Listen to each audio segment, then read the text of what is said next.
Hello students, I am Pavitra and today we are going to start new topic which is chromosomal theory of inheritance.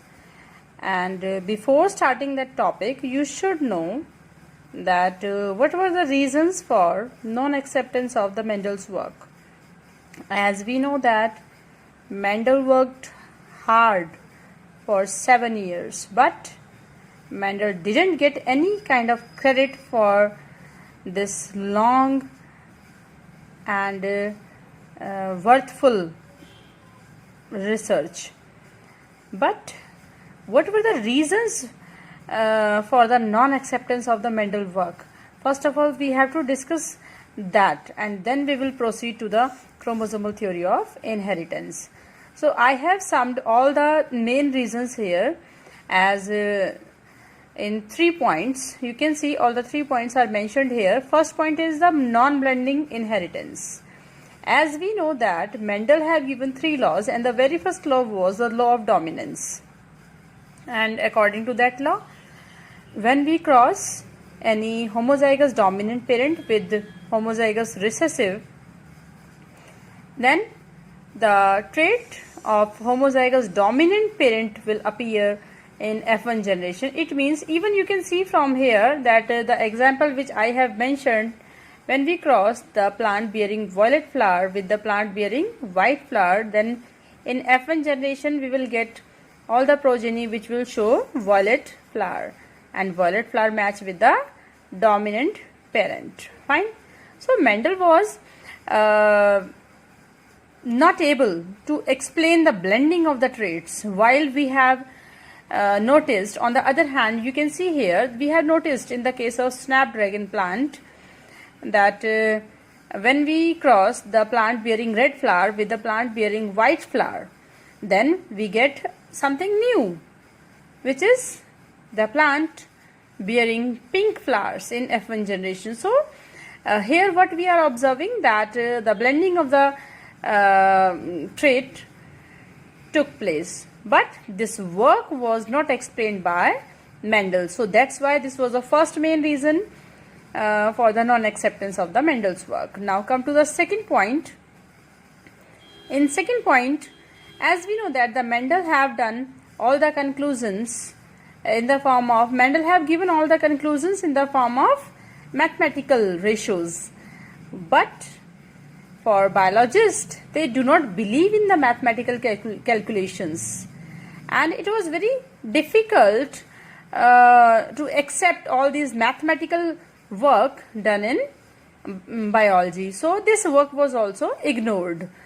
And the third main reason was, which is quite important for us to understand, that Mendel haven't given any kind of physical evidence for the presence of factors.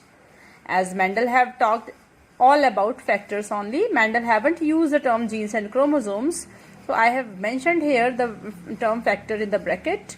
So Mendel have told like something is passed, which he named later as factors, but he didn't give any kind of proof, physical proof, that where these factors are present.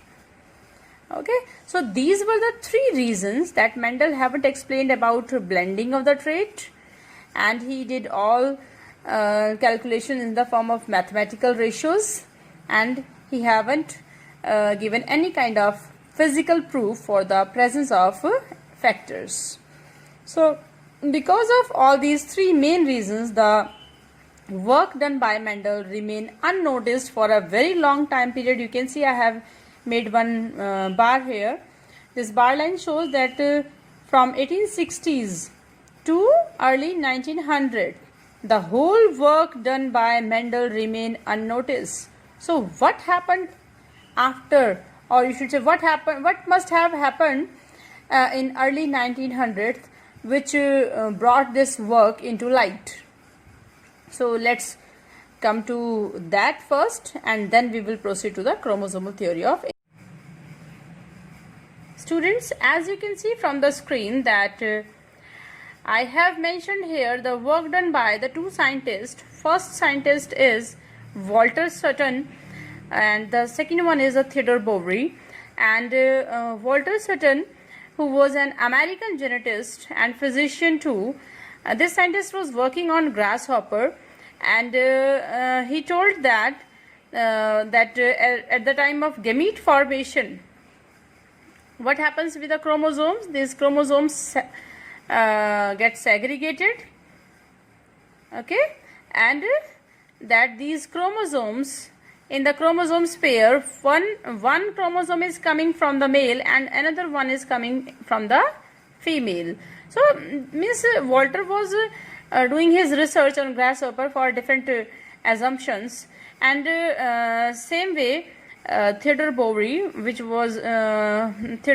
was a German biologist, and this biologist was working on sea urchin, and what he told about sea urchin, that for proper embryonic development, all the chromosomes pair must be in proper quantity, proper number.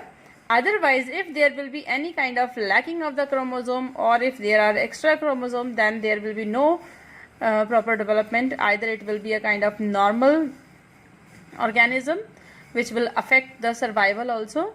So what happened, like the work done by the two scientists, they got combined together, and they just compiled their work together, and they just came to some worthful conclusions, okay, which was so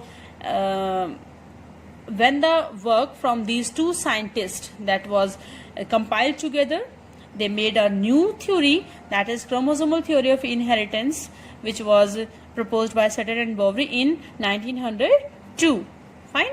So according to this theory, what was the statement of this theory?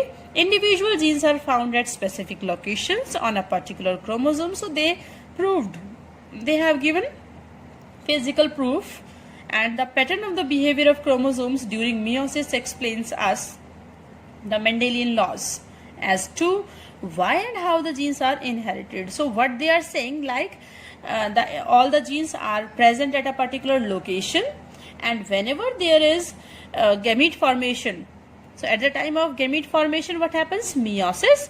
And at the time of meiosis only, we are using the concept of the Mendel.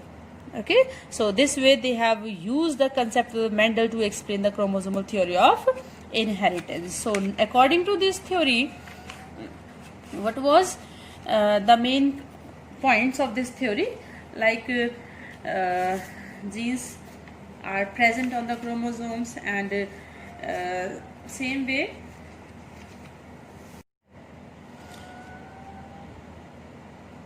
so now we can see from the screen that I have compared the chromosomal theory. So how this chromosomal theory was endorsing the Mendel's work. So you can see here that the chromosomal, according to chromosomal theory, the chromosomes occurs, they come in the pairs. We call them as homologous pairs, and the same concept was given by Mendel. So you can see, according to Mendel, what was said, that the factors, Mendel used this term, the factors, they come in pairs. Okay, so according to chromosomal theory, like one chromosome from mother and one from father. Same was said by Mendel, that one is coming from mother and one was coming from father. So we can see that the chromosomal theory was totally endorsing the Mendel's work. So that has established, that have published the Mendel work in a proper way. Okay. So the second point of chromosomal theory is the chromosomes form a chromosomes from a pair, they separate during meiosis. As we know that the separation of the chromosomes, separation of the chromatids takes place at the time of meiosis, the gamete formation. So you can see that as if it is a diploid cell, in the gametes we will have all the haploid chromosomes, half of the chromosome number. So this way the same was said by Mendel actually, by the law of segregation. We know that the Mendel said the same thing, that the factors separates into gametes at the time of segregation.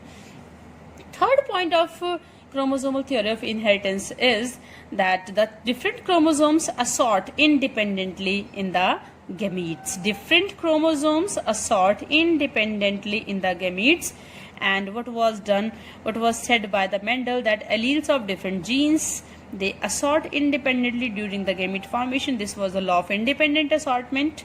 So we can see that the work done by the Mendel, that was extended by the Sutton and Boveri to form chromosomal theory of inheritance. Same points were discussed, but what was the conclusion of this theory?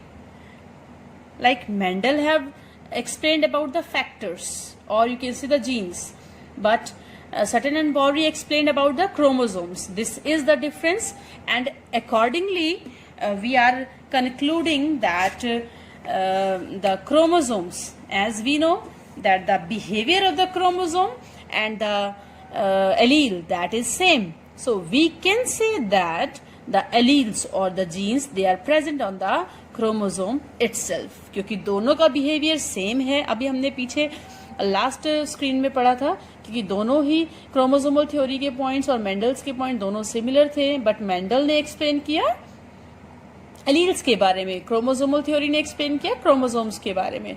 But दोनों ने क्या show किया कि दो alleles और chromosome का behaviour वो बिल्कुल सेम है, सिमिलर वे में दोनों काम करते हैं. So this way we can conclude that the genes और the alleles they are present on chromosome itself. So this was the conclusion of the chromosomal theory, that chromosomal theory of inheritance that supported the Mendel work. Okay, and this was also you can say this was also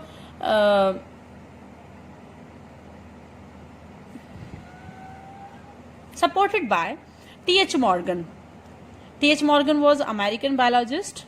In 1910, T.H. Morgan have confirmed that all the postulates of chromosomal theory of inheritance were they are accurate, and T.H. Morgan worked on Drosophila melanogaster, which is a fruit fly, very small fly present on the fruits. Okay, so T.H. Morgan also noticed that all the points which were given by chromosomal theory, they all are accurate. So Morgan also supported this chromosomal theory of inheritance. I hope you all understood. There is nothing special about this chromosomal theory of inheritance. Only the conclusion is that Mendel have worked on genes, Sutton and Boveri they have worked on the chromosomes, and what they have noticed that whatever work was done by Mendel, that was means all about the allele, they all are showing the similar behavior as that of chromosome. It means we can also say that the genes or the alleles, they are present on chromosomes. Thank you.